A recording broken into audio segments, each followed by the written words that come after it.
You open the app for no reason at all. It's just a reflex, the kind of motion your hand makes before your brain has agreed to it. And there it is. Someone you went to school with, on a beach somewhere impossibly blue, captioned with 3 words and a laughing emoji, like it cost them nothing to get there. You close the app 4 seconds later. You don't even remember deciding to close it. But something has already shifted in you. Some quiet internal number just moved and you didn't get a vote. You tell yourself it's nothing. You go back to what you were doing. And yet for the rest of the afternoon, something about your own ordinary Tuesday feels slightly smaller than it did an hour ago. Here's the strange part nobody warns you about. Nothing in your actual life changed in those 4 seconds.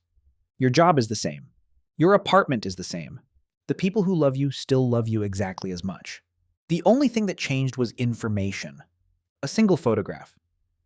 And somehow that was enough to quietly rearrange how you feel about your own life. So what is comparison actually doing to you? And why does it happen so fast you never catch it in the act? There's a researcher from the 1950s named Leon Festinger who noticed something odd about how people figure out their own worth. We don't seem to have a built-in gauge for it. No internal ruler that tells us, on its own, whether we're doing well. Instead, Festinger proposed, we evaluate ourselves almost entirely by looking sideways at other people, especially people we consider similar to us in some way. We don't ask, am I doing well? We ask, am I doing well compared to them? This wasn't framed as a flaw in his research. It was framed as a tool, one that probably helped early humans figure out where they stood in a group fast, without needing years of introspection to do it. Useful in small groups with limited information. The problem is the tool never got updated for the world you actually live in now.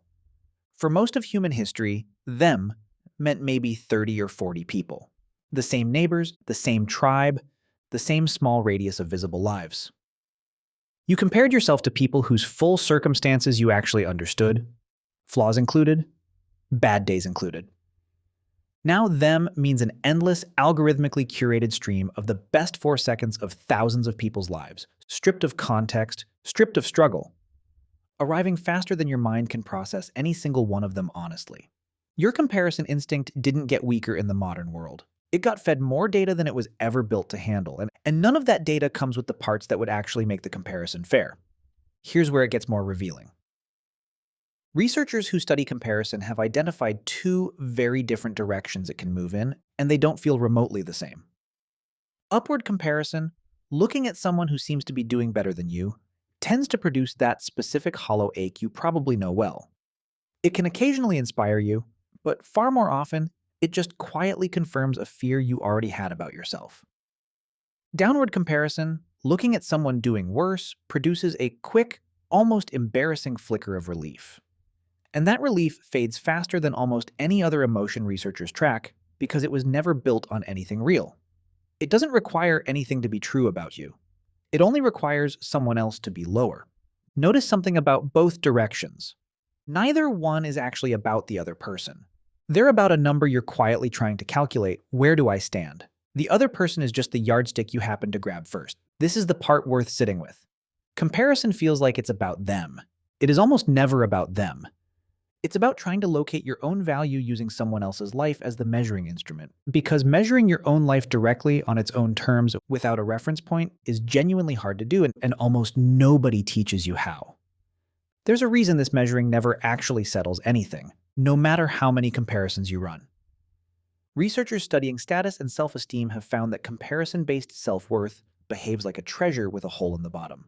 You can win a comparison completely, beat every single person in the frame, and the satisfaction still drains out within days, sometimes hours, because the reference point simply moves.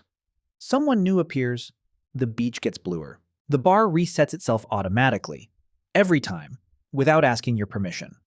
This is why comparison can never actually deliver the thing you're using it to search for. It isn't built to produce a final answer. It's built to keep running, forever, because there's always a new them arriving in the next 4 seconds of scrolling. It's worth noticing who tends to feel this pull the strongest. It's rarely the people who are objectively struggling the most. It's often people already doing reasonably well. People with plenty to be proud of who still feel a specific dread every time someone else's win appears in front of them. That's not a contradiction. It's actually the clearest evidence of what's really happening. The ache isn't proportional to how good your life is.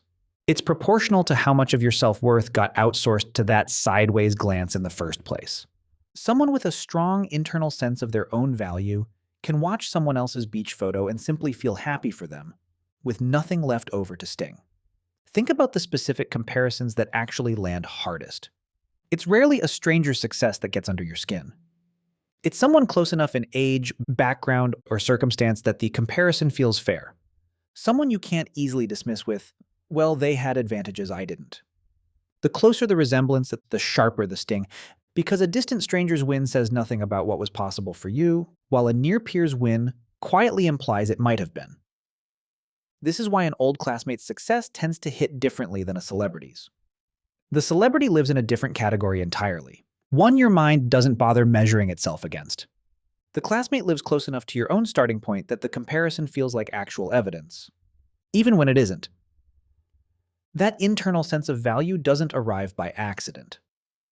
Researchers who study motivation have found that people feel most secure in themselves not when they're winning comparisons, but when they feel genuinely capable, genuinely in control of their own choices, and genuinely connected to the people around them, entirely apart from how anyone else's life happens to be going that week.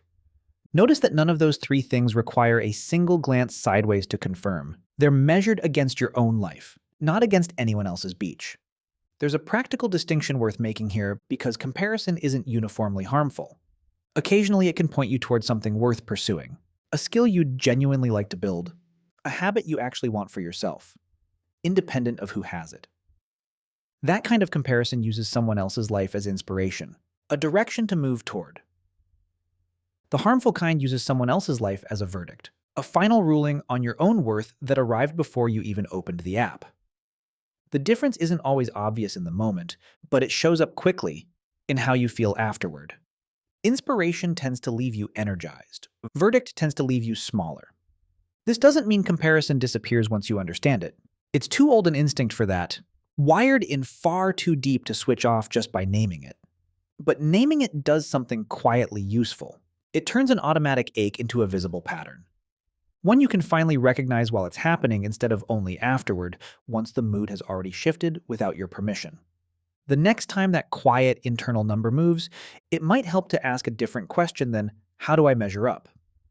Ask instead, what am I actually using as my ruler right now, and did I choose it, or did it just happen to scroll past me? Because the number was never really about them. It was about a hole in your own sense of worth that you've been quietly asking strangers' highlight reels to fill 4 seconds at a time without ever noticing that the fill never lasts and was never designed to.